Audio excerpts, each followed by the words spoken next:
जब बैल लौटेंगे खेतों में, मिट्टी मुस्कुराएगी फिर से, किसान को मिलेगा सम्मान, परंपरा को मिलेगी नई पहचान। जालोर न्यूज़।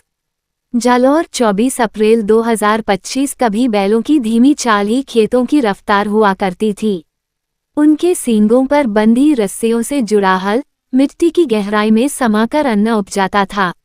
लेकिन समय बदला, ट्रैक्टर आए, मशीनें आईं और खेतों से बैल धीरे धीरे विदा हो गए। अब राज्य सरकार की एक संवेदनशील और दूरदर्शी पहल उन्हें वापस खेतों की गोद में लाने जा रही है। मुख्यमंत्री श्री भजनलाल शर्मा के नेतृत्व में राज्य सरकार ने बजट 2025-26 में घोषणा की है कि बैलों से खेती करने वाले लघु एवं सीमांत किसानों को प्रति वर्ष 30,000 रुपये की प्रोत्साहन राशि दी जाएगी। ये सहायता केवल आर्थिक नहीं बल्कि परंपरा, पर्यावरण और आत्मनिर्भरता की ओर लौटने का निमंत्रण है।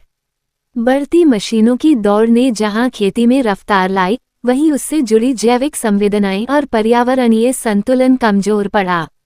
बैलों से जुताई न केवल भूमि की उर्वरकता को बनाए रखती है, बल्कि मिट्टी की संरचना को भी सुरक्षित करती है। ऐसे में सरकार का ये निर्णय जैविक खेती को बढ़ावा देने, गौवंश के संरक्षण और प्राकृतिक कृषि चक्र को पुनर्स्थापित करने का सामूहिक प्रयास है।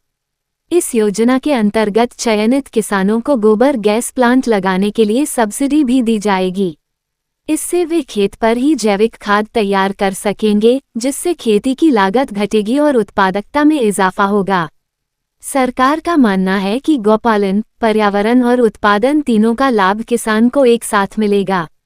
कृषि विभाग बैलों से खेती करने वाले किसानों का डेटाबेस तैयार कर रहा है, ताकि पात्र किसानों की सूची बनाकर पारदर्शिता के साथ उन्हें इस योजना का लाभ मिल सके। ये योजना सिर्फ एक वित्तीय सहायता नहीं, बल्कि उस पुरानी परंपरा को लौटाने का उपक्रम है जिसमें खेत, किसान और पशुधन मिलकर एक जीवन शैली रचते थे।